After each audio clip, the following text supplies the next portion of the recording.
Nos alegramos de reunirnos en el día de hoy, finalizando ya este mes de julio, entrando al mes de agosto y ya diciembre está encima. Este año ha pasado en una forma muy rápida, demasiado rápida. No sé si ustedes lo han sentido así, que el tiempo pasó muy rápido.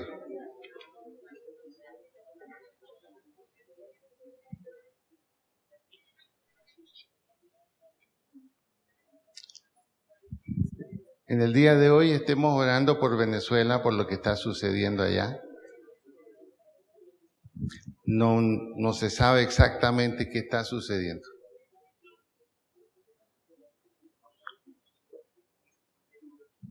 Lo único que sí sabemos es que en lo que es la semana pasada entraron 200.000 venezolanos a Colombia. Oremos por los de Cúcuta, norte de Santander, que está colapsando allí. Tanta gente. Ayer mostraron unas fotos de la gente está durmiendo en las plazas en Cúcuta porque no hay dónde. Y llegan sin ningún tipo de recurso. Entonces, oremos. También yo creo que tenemos que llegar a entender por qué se produjo esa situación en Venezuela. Todo tiene una razón. En esta mañana queremos compartir un tema que si le pusiéramos un título, le llamaríamos la ingratitud hacia Dios. La ingratitud hacia Dios. Y vamos a mirar en Romanos.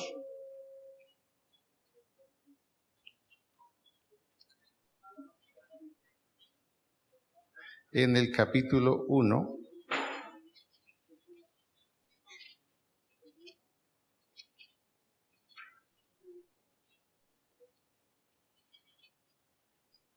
Romanos capítulo 1,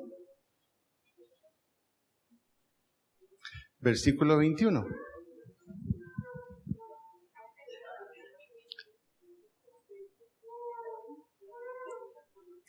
Romanos capítulo 1, versículo 21. Y dice así: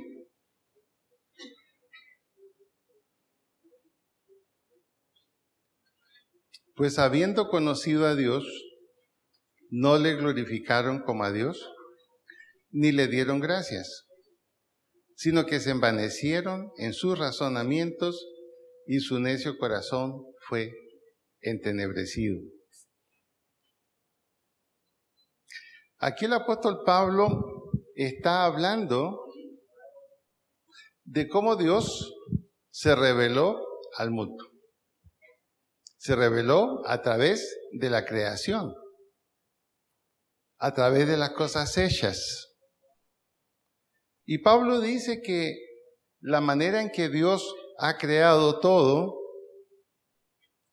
y obviamente el hombre al examinar la creación, no tiene excusa para no reconocer la existencia de un autor. Hay muchas pruebas de tipo lógica para demostrar esto, porque hasta ahora el ser humano todavía no tiene la explicación de todo lo que ve y de todo lo que conoce. Hemos tenido una explicación demasiado sencilla y parece que Dios se ríe un poquito de nosotros porque cada cierto tiempo la ciencia tiene que cambiar sus afirmaciones. Entonces Pablo dice, Dios se ha manifestado al ser humano. Y el ser humano, cuando se cuestiona sobre Dios, su propia razón lo lleva a concluir que hay un Dios. Cuando el hombre tiene que preguntarse, ¿quién soy yo? ¿Por qué estoy aquí? ¿De dónde vengo? ¿A dónde voy? Son preguntas que en la filosofía ya de siglos no tienen una respuesta lógica y razonable. Aparte de eso, la Biblia dice el carácter de Dios. Dios tiene misericordia de los creyentes y de los no creyentes. Dios hace salir el sol sobre buenos y sobre malos. Y la lluvia riega tanto el campo del creyente como del no creyente. Ahora, ¿cuál ha sido la respuesta del hombre frente a eso? La respuesta se resume en una palabra: ingratitud. Ingratitud. Y es lo que Pablo dice. Habiendo conocido a Dios, habiendo tenido la experiencia de un ser único y divino frente a todo lo que nos rodea, no le glorificaron como a Dios. ¿Y cuál es la prueba que el hombre no ha querido reconocer al verdadero Dios? Que se ha hecho otros dioses. La idolatría es una consecuencia de negar el conocer al verdadero Dios. Entonces, el hombre se ha hecho dioses a su imagen, a su semejanza, manejables. Y Pablo le llama a eso: se envanecieron en sus razonamientos. Es decir, decidieron seguir sus propios pensamientos, seguir sus propias ideas y seguir sus propias tendencias. Y la consecuencia, el ser humano, que es un ser espiritual, vive una falsa espiritualidad, no dirigida hacia el verdadero Dios. Ahora, ¿cuál ha sido la actitud de Dios? Si usted, por ejemplo, le regala algo a alguien y no le agradecen, usted dice: no, le regaló más. Eso es lo lógico. Yo lo haría así también, no, pero no puede ser tan mal agradecido. Por lo menos una llamadita telefónica, gracias. Sin embargo, Dios, a pesar de eso, continúa siendo grato para con el hombre a pesar de todas las cosas. Ahora, para nosotros sería aceptable, sería lógico que el no creyente fuera malagradecido con Dios. Sería lógico. ¿Por qué? Porque no lo ha reconocido como Dios, no lo ha reconocido como su benefactor, no lo ha reconocido como su pastor, no lo ha reconocido como su padre. Pero ¿qué sucede ahora cuando aquí Pablo también está hablando del creyente que tiene una conducta de no creyente, caracterizada por la ingratitud hacia Dios? ¿Qué podríamos decir sobre eso? En 1 Timoteo 5:8 tenemos la respuesta. 1 Timoteo 5:8, ahí tenemos la respuesta.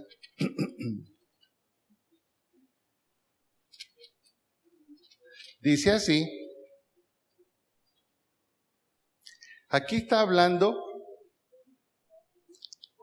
el apóstol está hablando de un creyente, está hablando de creyentes, porque le está escribiendo a creyentes en una iglesia. Y les dice: porque si alguno, siendo creyente, no provee para los suyos y mayormente para los de su casa, ha negado la fe. Y agrega: y es peor que un incrédulo.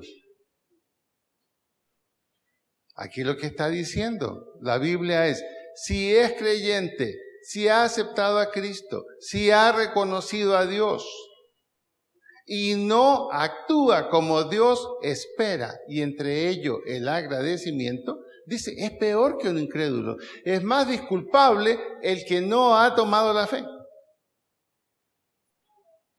Es más disculpable. Y el problema es que nosotros no hemos tomado en cuenta estas cosas. Recién mencionábamos a Venezuela. Ustedes se preguntan, ¿por qué Venezuela llegó a lo que llegó? Yo recuerdo cuando anduve por aquí en el año 76, 77, yo recuerdo que los colombianos miraban a Venezuela así. Pasaban la frontera y allá había de todo. Allá iban, hasta yo fui a comprar una máquina de escribir que era más barata que aquí, etcétera. La gasolina regalada. Y el colombiano se sentía aquí. Venezuela estaba en lo más alto de su progreso económico. Los carros que se veían ahí eran todos del último año. Pero ¿qué pasó con las iglesias en Venezuela en ese tiempo? Las iglesias cristianas en Venezuela eran iglesias bonitas, con recursos. Es decir, todo era increíble. La prueba está que no hay extranjero que no se fue a Venezuela en esos tiempos del 60 al 70. Un tío mío se fue de Chile. Hizo una buena situación allá, trabajando. Pero ¿por qué se llegó a lo de ahora? El jueves, en la reunión que tuvimos de la Asociación de Pastores, vimos un video que nos mandó un obispo evangélico cristiano de Venezuela. Un obispo de como de 15 o 18 minutos, muy claro y muy fuerte. ¿Y qué nos contó él? Nos contó toda la bendición que habían tenido. Todo lo que había significado la bendición de Dios en Venezuela, y luego comienza a decir, ¿por qué hemos llegado donde estamos? Número 1, silenciamos nuestros labios, no hubo testimonio y nos quedamos tranquilos. Aun cuando fue la época de Chávez, no abrimos nuestra boca. Y él lo dice. Y de esto fuimos testigos los pastores que estuvimos reunidos allí, como 60, 80. Víctor estaba ahí también. Y él dijo,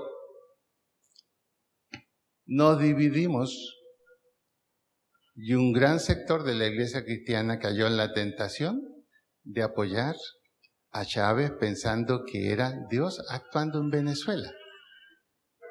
Y recibieron muchas cosas. Y la predicación y el testimonio y la gratitud hacia Dios. Y de repente, el caos. Muere Chávez, viene Maduro, y en solo 5 años el país está como está. Y ellos decían, no importa, vendrán las elecciones y cambiaremos la situación. Y nunca pasó por sus mentes que jamás iban a haber elecciones. Y Víctor me corrige si me equivoco. ¿Y qué nos decía en el video?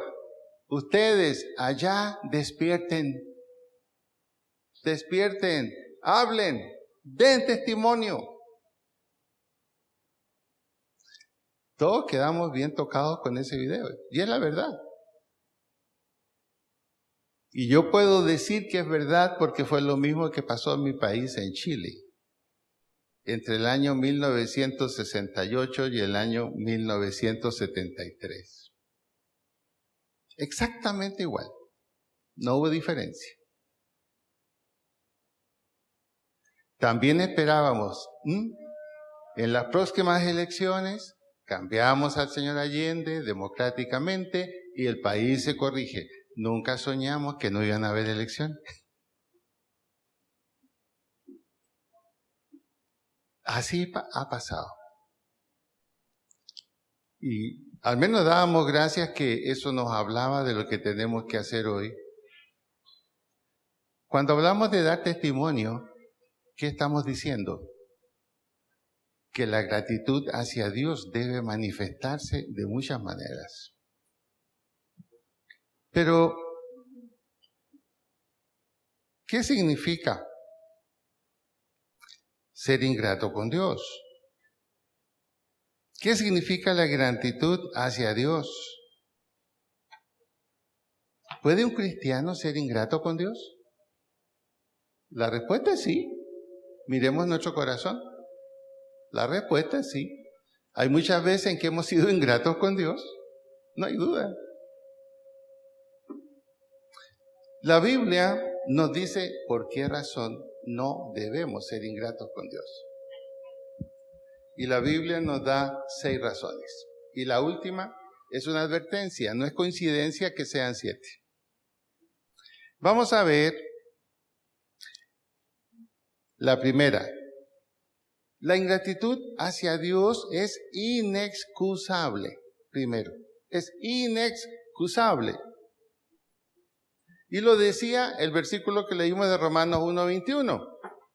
Pues habiendo conocido a Dios, ¿eso cómo se aplica a nosotros? Pues tú, habiendo conocido a Dios. Si tú miras tu vida, ¿has escuchado de Dios, lo quieras o no lo quieras? Hasta en una clase de religión en el colegio lo escuchaste. No hay excusa, no hay excusa. Y ese escuchar acerca de Dios hace la ingratitud inexcusable. ¿Alguno de ustedes nunca ha recitado el Padre Nuestro? Levante la mano quien jamás lo ha dicho. ¿Se fijan? No tenemos excusa. Cada vez que dijiste el Padre Nuestro, ¿frente a quién estabas? Padre nuestro que estás en los cielos, santificado sea tu nombre. Venga a nosotros tu reino. Sea hecha tu voluntad, así en la tierra. Y Dios dijo, qué bueno que estás pensando así. Es inexcusable. Aún si estabas antes en la iglesia católica, cuando dijiste el rosario, mencionabas a Dios y decías que lo creías. Y cuando pasabas frente a una iglesia católica, te persignabas diciendo, gracias Señor porque me proteges. Eso significa. No tenemos excusa. Por eso que si Dios nos hablara, dijera, es inexcusable que tú seas ingrato conmigo. Es inexcusable. En segundo lugar, vamos a Jeremías 2, 5 al 6. Jeremías, capítulo 2, versículo 5 al 6. ¿Ya lo encontraron? Jeremías está en el Antiguo Testamento. Capítulo 2, versículos 5 y 6. Dice así. Así dijo Jehová. Y vamos a leerlo en voz alta porque es bueno que lo leamos. ¿Están listos? Bien. Así dijo Jehová. ¿Qué maldad hallaron en mí vuestros padres que se alejaron de mí y se fueron tras la vanidad y se hicieron cosas vanas? No, solo hasta ahí. No sufran leyendo más porque es más fuerte. ¿Qué está diciendo allí? Algo muy sencillo. Frente a la ingratitud del creyente, Dios dice, pero bueno, ¿qué maldad he hecho yo para que actúen así conmigo? Si lo único que he hecho, y aquí se refiere al pueblo de Israel, fue bendecirlos, los saqué de Egipto, ya no son más esclavos, los traje a una tierra prometida, los hice dueños de esa tierra. Bueno, ¿qué maldad he hecho yo con ustedes para que me paguen así? Casi parece un bolero reclamándole al amante infiel. Bueno, y yo que hice todo esto por ti, te puse una casita, viví para ti y mira lo que me has hecho. ¿Cómo es esto? En otras palabras, la ingratitud con Dios es absurda. No tiene sentido. No hay una razón. Dios dice, porque yo no acepto ni miro el mal, solo el bien. Además, yo no tiento a nadie. ¿Qué mal he hecho yo para que tú me pagues de esta manera? Si lo único que he hecho ha sido bendecirte. ¿Algunas veces como padres no nos sentimos así con algún hijo? Bueno, ¿y qué te he hecho yo? Si lo único que he hecho ha sido vivir para ti, ¿por qué me pagas así?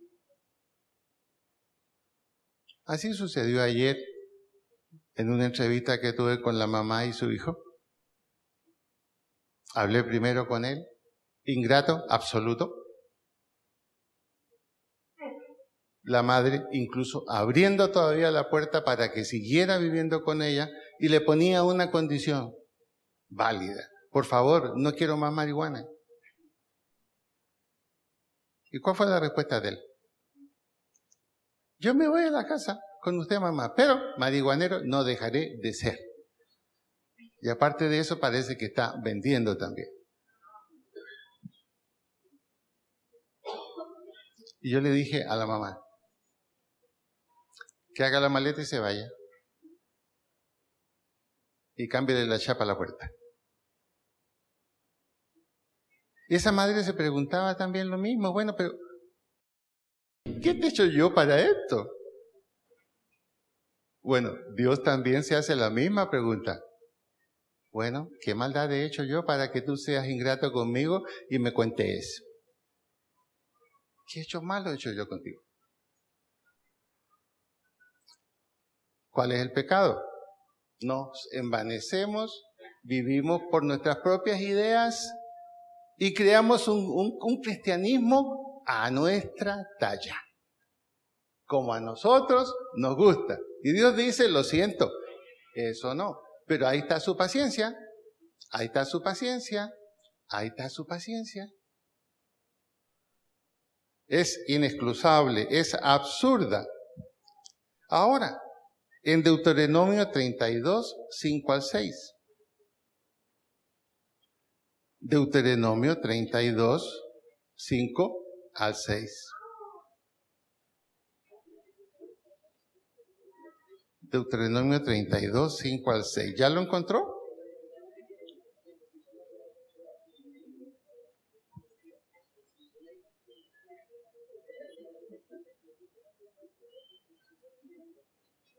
Aquí se nos dice de que la ingratitud hacia Dios es una insensatez.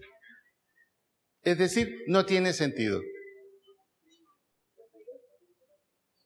Que si nosotros nos ponemos a buscar una razón para ser ingratos con Dios, no la encontramos. Es falta de sentido, es una insensatez grave. Y allí en el capítulo 32, versículo 5 al 6, dice: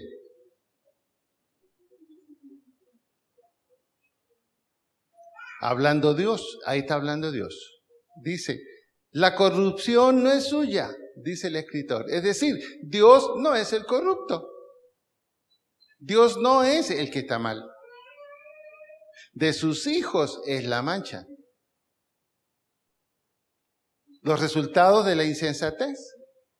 No ser agradecidos con Dios. El hijo lleva la mancha, lleva la consecuencia. Generación torcida y perversa. ¿Así pagáis a Jehová? Y mire cómo se califica a un pueblo creyente que no es agradecido. Pueblo loco e ignorante. Qué pena, pero ese propio obispo aplicó esto a ellos. Este obispo de Venezuela. Fuimos locos, ignorantes, insensatos. Y Dios pregunta, ¿no es Él tu Padre quien te creó? Él te hizo, y no solo te hizo, te estableció. En otras palabras, el punto, el nivel en que usted y yo estamos hoy no ha sido fruto solo de su esfuerzo o de su buena suerte. Hubo alguien que de alguna manera veló por usted o no permitió problemas mayores.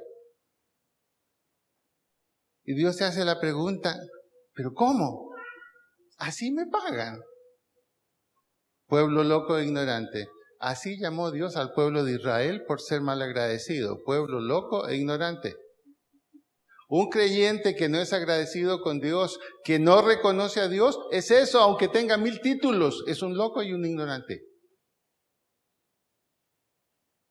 ¿Por qué? La Biblia dice, ¿engañarás tú a Dios? ¿Serás capaz tú de pelear con Dios y vencerlo? Insensatez, falta de sentido. Él te hizo y Él te estableció. Y si quieren agreguen el 7.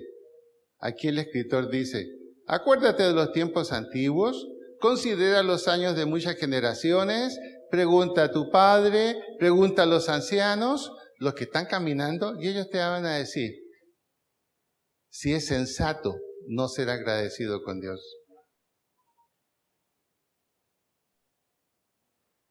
Noten, es inexcusable la ingratitud, es absurda y es insensatez grave. En el Salmo 106, versículos 6 al 7, Salmo 106,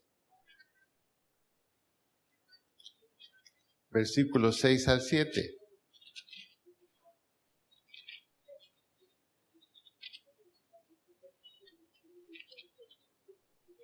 ¿Ya lo encontraron? Yo aquí voy, ya. Salmo 106, versículos 6 y 7, dice, pecamos nosotros como nuestros padres, hicimos iniquidad, hicimos impiedad. Nuestros padres en Egipto no entendieron tus maravillas, no se acordaron de la muchedumbre de tus misericordias, sino que se rebelaron junto al Mar Rojo. Ya ha pasado mucho tiempo de esto. Y este pueblo, de la época de este salmo, que es cuando Israel ha caído en problemas, descubre la razón. Descubre la razón. Y la razón es, nuestros padres en Egipto no entendieron sus maravillas, no se acordaron de la muchedumbre de tus misericordias, sino que se rebelaron junto al Mar Rojo. En otras palabras, ¿cuál es la consecuencia de un padre mal agradecido? Hijos mal agradecidos.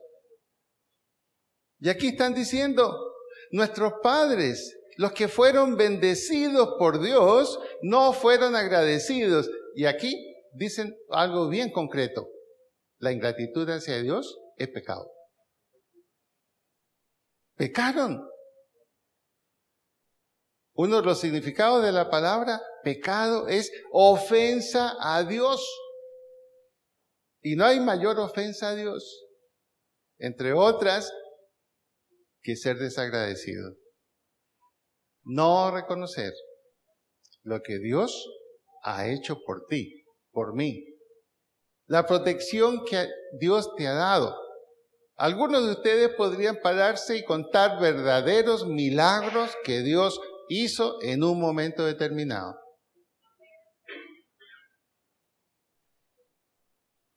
Y a veces nosotros los negamos. No, yo nunca pedí a Dios que me hiciera esto, no. No, nunca.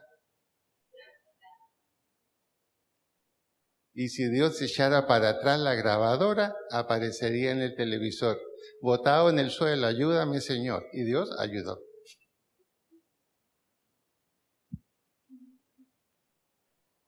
La ingratitud con Dios es inexcusable, es absurda, es insensata, es pecado. Pero ¿cuál es la principal fuente de ingratitud? ¿Dónde se origina? La ingratitud. La ingratitud obviamente se origina en el corazón, pero es en relación con algo que ha sucedido. La ingratitud no se da en el vacío. Siempre hay algo que la causa. Siempre hay algo que la causa. En Deuteronomio 31:20,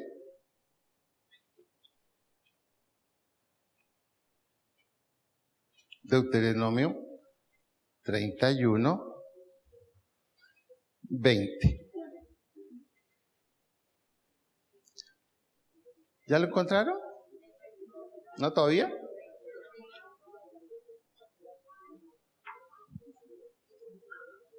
¿En gratitud a Dios se compró una Biblia o no? ¿Se fija que somos ingratos?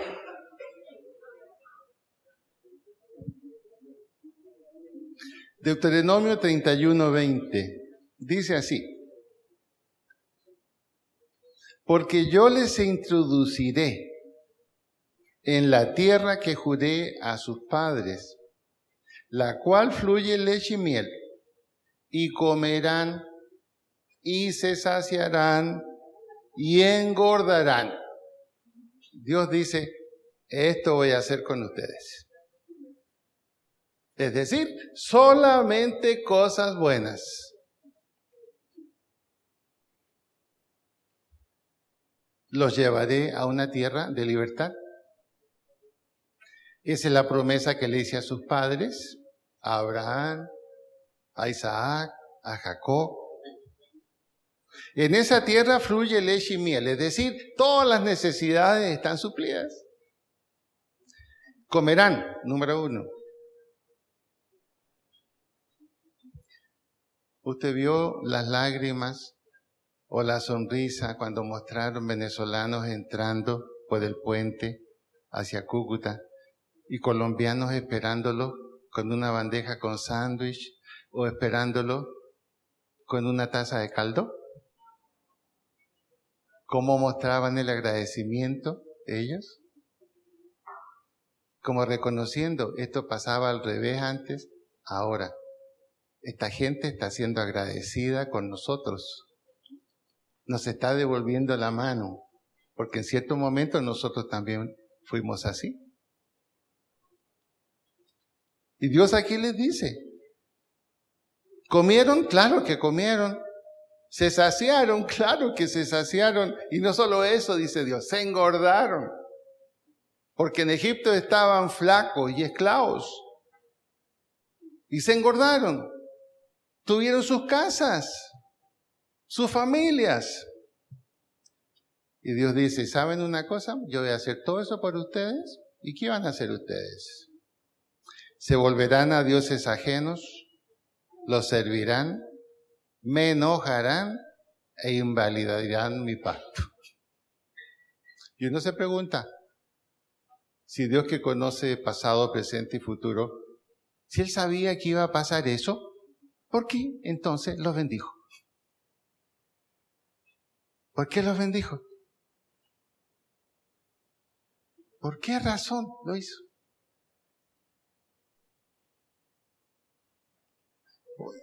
Humanamente pensemos, Dios es tonto.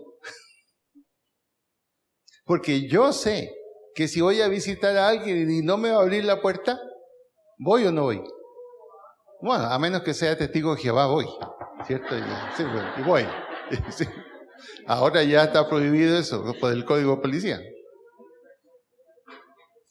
La razón es esta. Dios, por su carácter, no puede dejar de ser bueno. Y ahí está donde nosotros nos aprovechamos. Dios no puede dejar de ser bueno. Cuando Dios promete algo, Él dice, no me voy a contradecir. Aunque sé que no lo van a agradecer, yo lo voy a hacer. Así pasó con el pueblo de Israel. Pero todo tiene su límite. Todo tiene su límite. La fuente de la ingratitud a la luz de la Biblia, ¿cómo le parece? Es la prosperidad.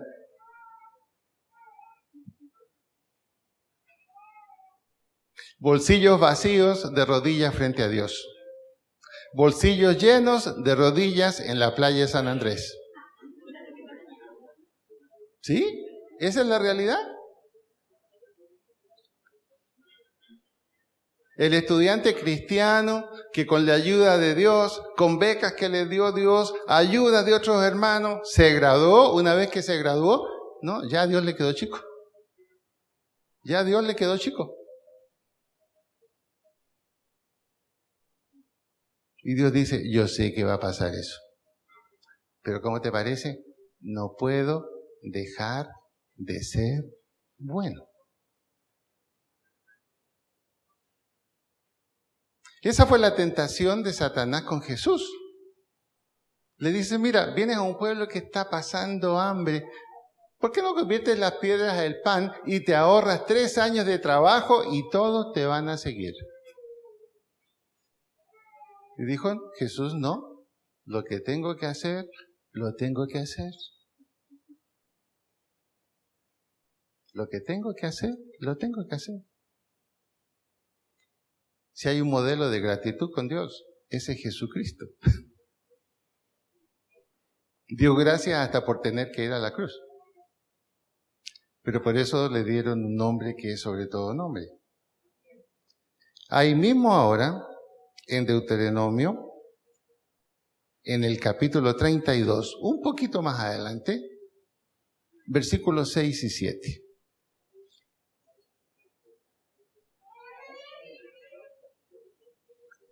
¿Ya lo encontró? Ahí mismo era un capítulo más arriba. Versículo 6. Perdón.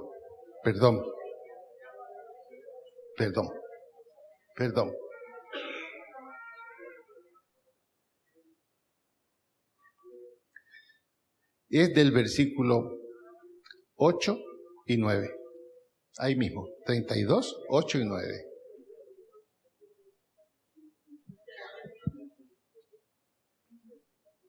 Cuando el Altísimo hizo heredar a las naciones, cuando hizo dividir a los hijos de los hombres, todo esto hizo en la tierra prometida para que los israelitas la habitaran y la dominaran.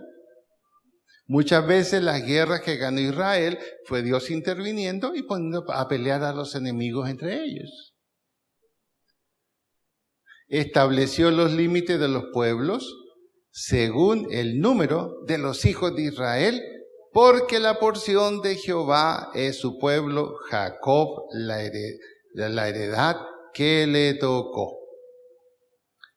Le halló en tierra del desierto y en yermo de horrible soledad. Lo trajo alrededor, lo instruyó, lo guardó como a la niña de su ojo. ¿Qué más cuidado podía tener el pueblo de Israel si desde Abraham, desde Isaac y de Jacob Dios había estado cuidando, protegiendo y dando? Cuidando, protegiendo y dando. Perdonó al sinvergüenza de Jacob, un estafador que engañó a su padre y a su hermano y mantuvo su promesa. Este también va a servir para que hereden la tierra que yo les prometí. Le dio su tironcito de orejas con el tío. El tío fue ingrato con Jacob. Él le dijo, mira, trabájame 7 años y eso lo tomo como la dote para que te cases con Raquel, que la quieres tanto. Y dice la Biblia que el trabajo de Jacob no solo engrandeció a Jacob, sino también a su tío. Su tío enriqueció con el trabajo de Jacob. Y luego se encuentra que el tío le dice, no te la puedo dar. Vas a tener que trabajar otros añitos más y entonces te llevas a la que tú quieres. A veces Dios trata nuestra ingratitud de esa manera. Lo que podemos tener en cierto tiempo, Dios dice, para que me reconozcas el doble. Pero a pesar de todo, cumplió la promesa. Y Jacob fue uno de los peldaños a través de los cuales Israel llegó a ser la nación que fue en la tierra prometida. Pero ¿se dan cuenta que la prosperidad es la fuente de la ingratitud? Job reconoció eso. Y dijo unas palabras muy sabias. Señor, no me des demasiado para que yo me aparte de ti. Pero tampoco me des tan poco para que yo reniegue de ti. O sea, manténme suplido. Manténme suplido. Ahora, esto no significa que Dios no quiere que los cristianos sean prósperos, pero ser próspero como creyente implica una gran responsabilidad de gratitud. Indudablemente. Ahora, ¿qué sucede cuando estos consejos, que los primeros que los recibieron fue el pueblo de Israel? Háganse esta pregunta. ¿Israel obedeció estos consejos? ¿Qué creen ustedes? No. Por eso que en el libro de Malaquías, capítulo 3, Dios dice, suficiente, ya es hora de aplicar disciplina para que el pueblo entienda. Y los trató fuertemente, incrédulos y ladrones, capítulo 3.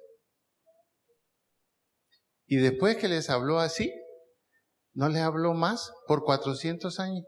Dios se silenció.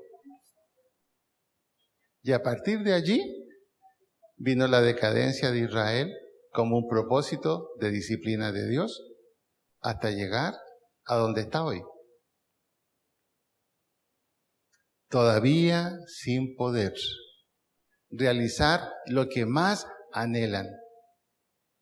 Israel no tiene problemas económicos. Israel tiene una economía donde se autosostiene, autoproduce todo lo que necesita en la agricultura. Pero lo más caro para ellos no lo pueden tener. Y esa es la angustia en que viven siglos ya. Y van ahí al muro del templo a llorar y a orar y pedir, Señor, por favor, lo más importante que tuvimos en el pasado y que no lo cuidamos. Por favor, ya llevamos 20 siglos sin ello. Sentimos el peso de nuestro pecado porque no podemos hacer nuestros sacrificios, porque no tenemos el templo. Y esa es la oración de ellos, día y noche. Allí meciéndose, Señor, restaura a Israel, restaura su templo, porque Israel es una nación religiosa, no política. Y no tienen el centro religioso que es su templo. Tiene la prosperidad con minúscula, pero no la prosperidad espiritual que quieren tener. Ahora, ¿han entendido la disciplina ellos? Todavía no la entienden. Seguramente necesitan unos cuantos misiles más que caigan cerca del templo. ¿Y nosotros? A veces nos pasa. A veces nos sucede. Oseas 2, 8 y 9. Oseas 2, 8 y 9.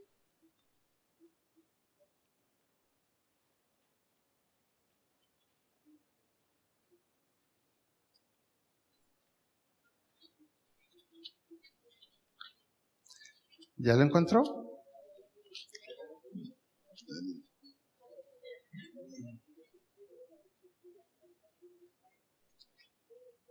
No le voy a decir qué significa.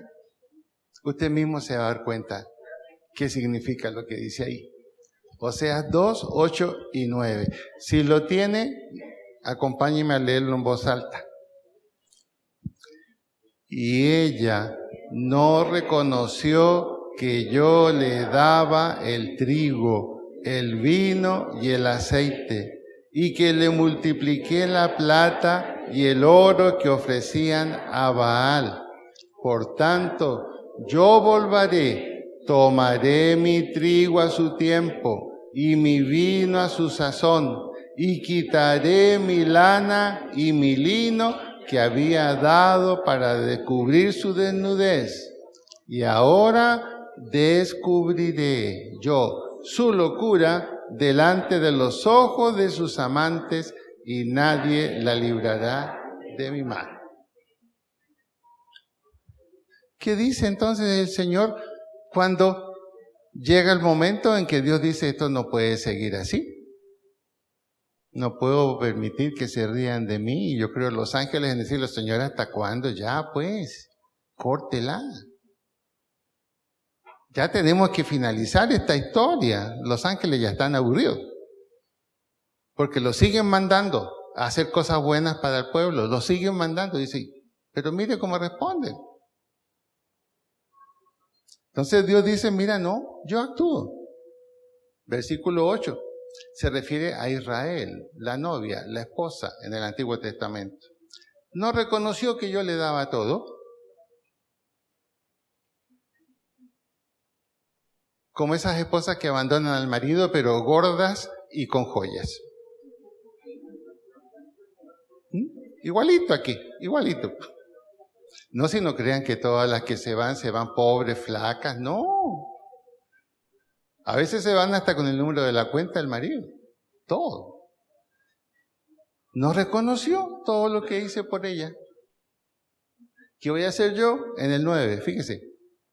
El trigo que le di, ya no va a estar, se lo voy a quitar. El aceite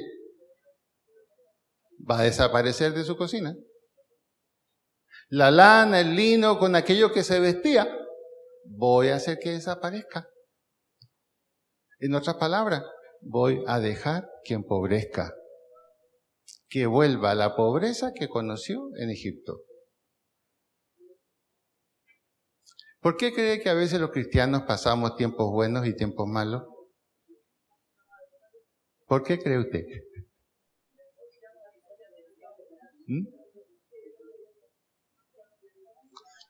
Cuando dice la Biblia, nadie se engañe, Dios no puede ser burlado, está diciendo, no intente meterle el dedo en la boca a Dios, lo van a morder muy fuerte. La ingratitud a Dios finalmente tiene un castigo. Y ese castigo implica una advertencia para nosotros. La Biblia dice, cuando habla de Dios, yo soy el mismo ayer, hoy y por los siglos. Esto es tan válido como antes. También es válido hoy. ¿Y cómo podemos ser entonces, en vez de ingratos, cómo podemos ser gratos a Dios? ¿Cómo podemos ser gratos? Hay 3 palabras claves. Obediencia. La Biblia le llama el temor de Dios. El principio de la sabiduría es el temor de Dios, y el temor de Dios es la obediencia a Dios y a sus principios y normas. En segundo lugar, la lealtad con Dios. La lealtad con Dios. No digas que lo que has alcanzado es tuyo. No digas que ha sido tu inteligencia, tu capacidad la que te ha llevado a cierto nivel. No te engañes. Ha sido la voluntad de Dios y con un propósito. Que tu testimonio de gratitud a Dios, a través de tu fe, a través de tu conducta, a través de tu estilo de vida, le diga a quienes no lo conocen realmente a Dios, se acerque también a Él. Hay una felicitación en Apocalipsis a una iglesia pequeña, pero que fue agradecida y leal. La iglesia de Filadelfia. Y de las iglesias que se mencionan en Apocalipsis, es la única de la cual testimonio y herencia espiritual quedó hasta hoy en Turquía. La antigua Filadelfia estaba en la actual Turquía. Y ahí hay iglesia cristiana. Y no sé si usted ha leído sobre Turquía. Turquía tiene una economía fuertísima. Tiene uno de los ejércitos más poderosos de la zona. Por eso que es parte de la Comunidad Europea. Eso es Turquía. Ha habido testimonio cristiano allí, a pesar de todo, en Turquía. Y tercero, reconocer que lo que tienes es lo que Dios te ha dado y tienes una obligación con Él. ¿Tienes una obligación con Él?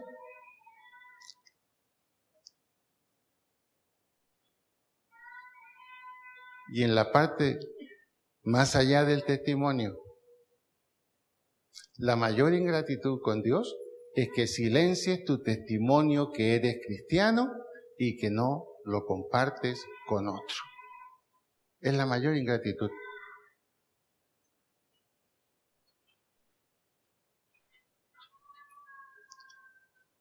Es como aquel esposo que tiene una esposa buena en todo sentido. Y a veces en reunión de amigos, los varones, bueno, ¿y cómo están nuestras mujeres? Y ahí está el muro de los lamentos, ¿no? Pero hay uno que tendría que decir, no, ¿saben una cosa? La mía es una bendición. Pero se queda callado. Si Cristo para ti ha sido una bendición, si Dios ha sido una bendición para ti, no puedes quedarte en silencio, eso es ingratitud. Eso es ingratitud y te podrás dar miles de disculpas. Pero ¿qué dice el Señor? Lo siento, el que no me confiesa a mí delante de los hombres, yo tampoco lo confesaré delante de mi Padre. Pero la paciencia y la bondad de Dios, ahí está. Ahí está. Hay una razón por la cual hemos estado realizando el último jueves de cada mes una vigilia. Y me extraña que nos den testimonio de la vigilia porque hemos visto buenos resultados con la vigilia en la vida de muchos que han venido.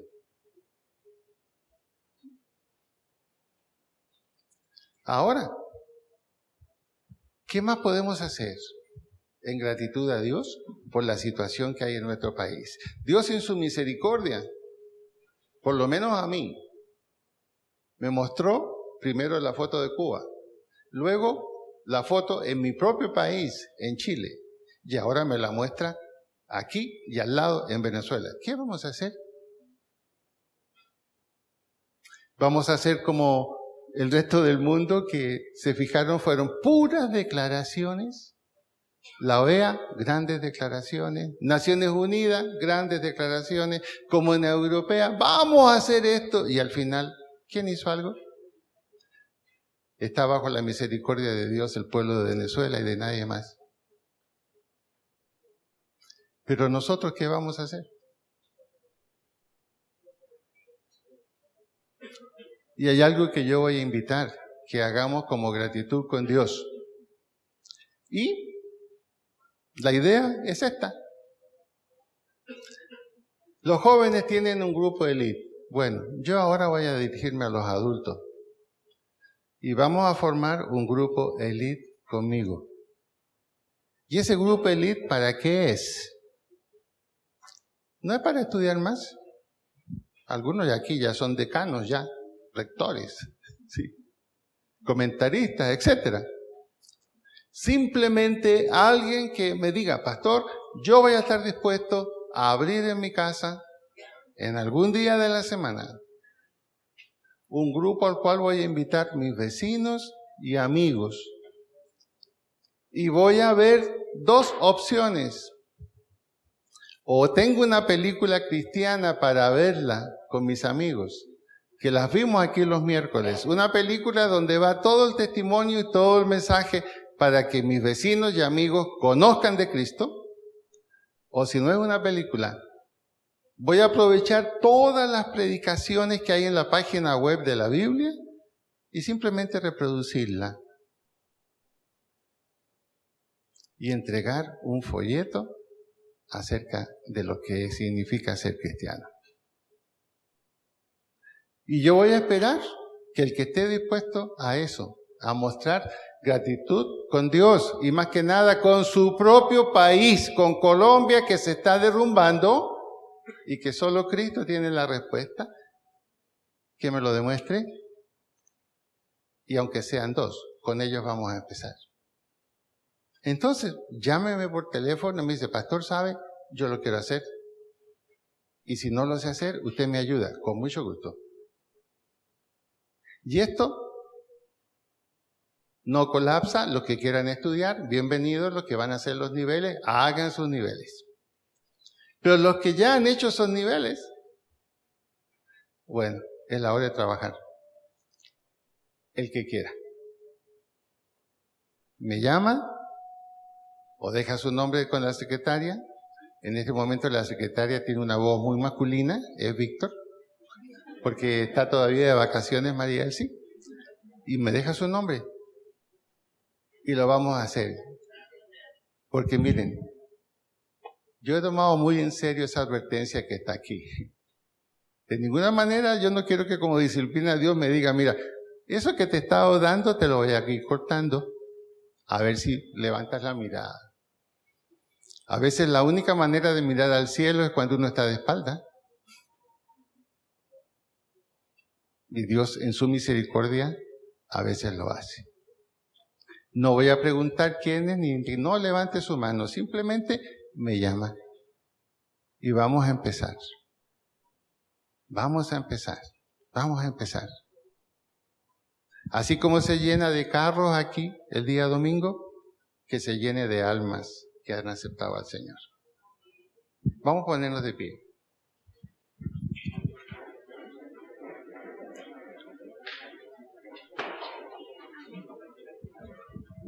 Vamos a quitar nuestra cabeza.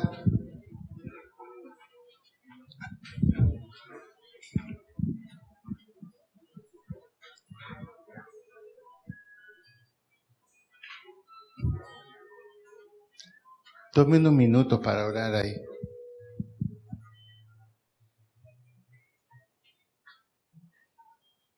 Tome unos minutos.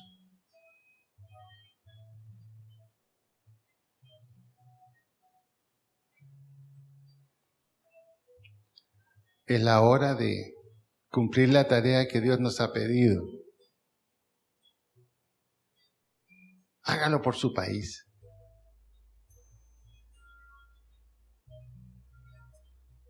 Aunque le parezca raro, la respuesta de salvación a un país no es la política. Eso es solo parte. Pero ¿quién garantiza que después que se eligen van a hacer lo que dijeron? Nadie. La respuesta a un país en crisis es Dios a través del mensaje de su Hijo Jesucristo.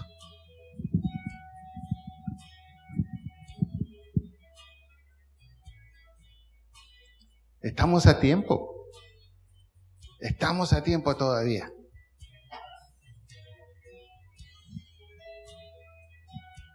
Piensen en esas madres que ya tienen el nombre y todo de su hijo que no se lo quieren devolver, que ya son 2.000 según lo que tiene la fiscalía. Piensen en esas mamás.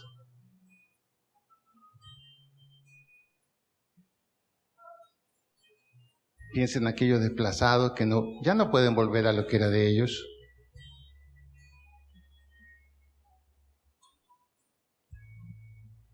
Y nosotros tenemos la respuesta. Jesucristo es el único que cambia el corazón. Y cuando se cambia el corazón, se cambia la conducta.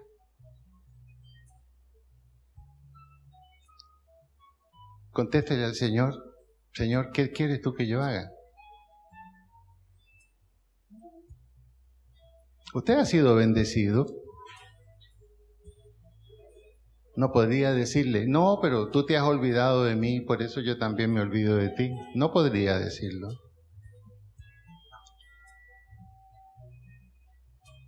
Tampoco podemos decir, Señor, es que ya estoy muy viejo, tengo 75, tengo 80 años. Moisés pasó 40 años en el desierto entre los 90 y los 130. y sus ojos nunca se cerraron. De acuerdo a nuestra fe será hecho. Señor, reconocemos nuestra ingratitud. ¿Qué podemos decirte? Nunca hemos hallado maldad en ti. Tú siempre has sido bueno. Tú siempre has contestado nuestras oraciones. Tú siempre nos has sacado de situaciones difíciles, cuando todo estaba perdido. Nos has permitido levantar una familia. Nos has permitido llegar a la edad que tenemos, los que somos adultos.